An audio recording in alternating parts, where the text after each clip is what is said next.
केवल आप समझें कि हम पूजा से सिद्धियां तो प्राप्त हो सकती। मैंने कहा ना, रावण जैसा कोई उपासक नहीं था, इतना बड़ा उपासक था। कथा आती है शिव पुराण में भी, रामचरितमानस में भी, वाल्मीकि रामायण में भी, कि पूजा करने जाता था शंकर जी की।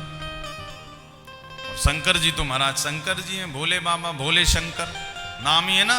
शंकर के नाम के आगे क्या लगता है? भोले। और किसी के नाम के आगे नहीं लगता। कोई नहीं कहता भोले राम, भोले कृष्ण, तो भोले कभी हो ही नहीं सकते महाराज। ठाकुर जी और भोले, हरे राम राम। छछियावर छाछ पे नाच नचावे, ताही अहीर की छोरनिया, छछियावर छाछ पे नाच नचावे। ऐसो ब्रज को लाला का महाराज, ये भोले होंगे? जाको स्वरूप लड्डू गोपाल देके आपने ललित गति विलास वल्गुहास, कैसे टेढ़े मेढ़े हैं।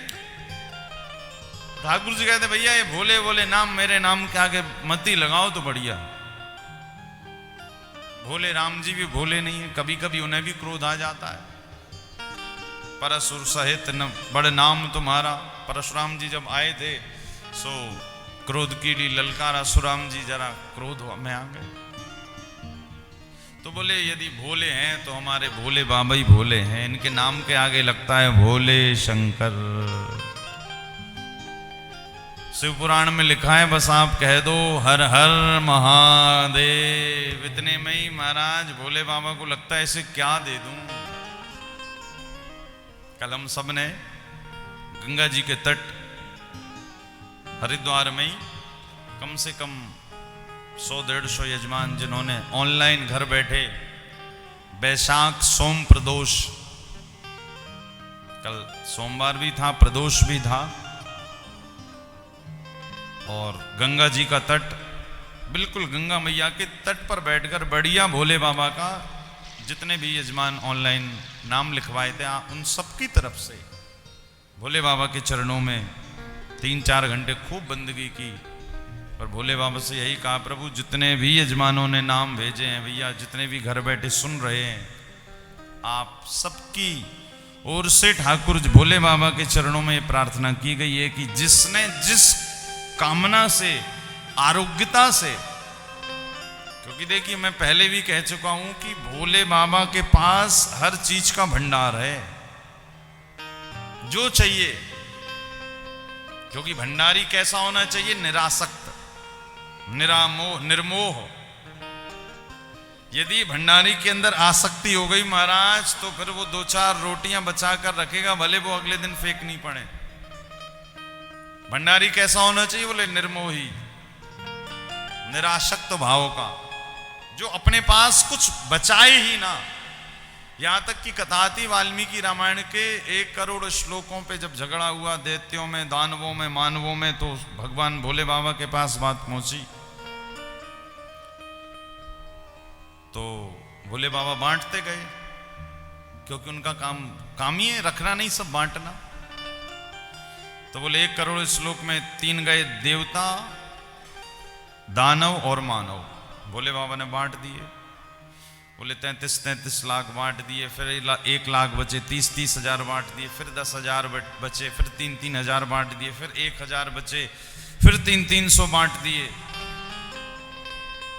फिर 100 बचे, फिर 30 बांट दिए, फिर 10 बचे तो फिर 3 बांट दिए, फिर 1 बचा, उसमें भी झगड़ा हुआ।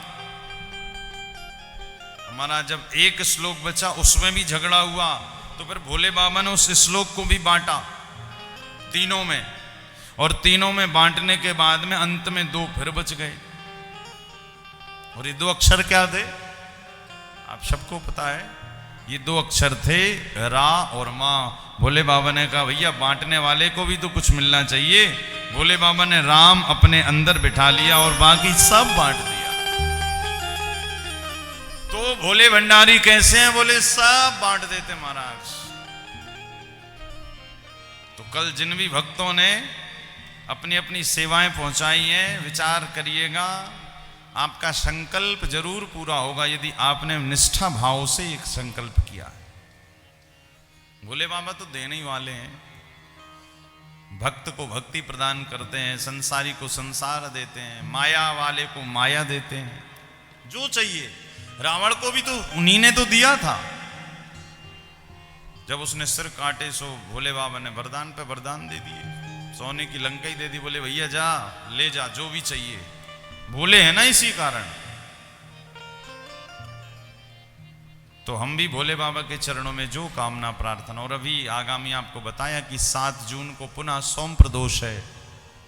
यदि आप फिर चाहते हैं कि 7 जून सोम प्रदोष को आपके भी नाम और गोत्र से हरिद्वार गंगा तट आपके घर बैठे आपके नाम से गोत्र से रुद्राभिषेक हो, तो आप घर बैठे उसका दर्शन करेंगे। आस्था चैनल पर जो भी भक्त इस समय इस कथा को श्रवण कर रहे हैं, तो आपकी टीवी स्क्रीनों पर नंबर चल रहे हैं, हमारी सेवा के प्रकल्प चल रहे हैं। केवल रुद्राभिषेक बस नहीं, यहाँ पर बहुत सारे प्रकल्प चलाए जा रहे हैं। आप सब प्रकल्पों से जुड़ सकते हैं। कुछ रोगियों की सेवा है, संत ब्राह्मण भंडारा है, पोथी पाठ की सेवा है, गौ सेवा है, और भोले बाबा की भी सेवा है। तो रावण गया भोले बाबा को प्रसन्न करने के लिए और सिर काट काट के चढ़ाने लगा। अच्छा, जब जब भोले रावण जाए सो बलशाली तो था ही। आपने देखा ना, जिसके अंदर ज्यादा बल होता है, जो कसरत ज्यादा करते हैं या जो जिम जाते हैं, तो वो केवल कसरत वाले कमरे में बस कसरत नहीं करते, कहीं भी रहते हैं उठा उठा कर देखते हैं आज कितनी बॉडी बनी। घर की कोई चीज उठा देते हैं। तो वो भी गया, उसने सोचा चलो आज भोले बाबा कैलाश पर्वत से नीचे आते थे, उसने एक दिन सोचा उठाकर देखूं मुझसे उठता है कि नहीं कैलाश पर्वत। हमारा बलशाली तो था ही, सो उठा दिया। अब तो उसने कहा अच्छा रोज आए सो सबसे पहले भोले बाबा को पहले तो स्तुतियां गाकर जगाता था, और जब स्तुति का अब स्तुति गाने में थोड़ा लेट से उठते हैं तो सीधा कैलाश पर्वत उठाए और हिला दे। पार्वती मैया ने कहा प्रभु अच्छा भक्त पाल के रखा है, रोज आता है कैलाश पर्वत हिलाकर जाता है, कुछ तो करो। तो पार्वती मैया ने कहा एक काम किया करो, अब इसको मत बुलाया करो, आप स्वयं चले जाया करो अपनी पूजा करवाने। कहा ये बढ़िया उपाय है। तो बेचारे भोले बाबा रोज जाए रावण के यहां और कहें भैया रावण अब मेरा पूजन कर ले। भोले बाबा ब्रह्मा जी 10 दिक्पाल इंद्र कुबेर आदि महाराज उसकी चारों तरफ सेवा में रहते थे। तो रावण उपासक तो था, रावण उपासक तो था, किंतु मनोवृत्तियां अधर्म से भरी हुई थी। हम पूजा करते हैं तो उसका मतलब ये नहीं है कि हम धार्मिक, हम उपासक। देखिए उपासक होना अलग बात है, धार्मिक होना अलग बात है। हम उपासना कितनी भी बढ़िया करें, किंतु हमारे जीवन में धर्म कितना है, और जिसके जीवन में धर्म कितना है उससे पता चल गया तो समझो वो उपासक भी है, वो धार्मिक भी।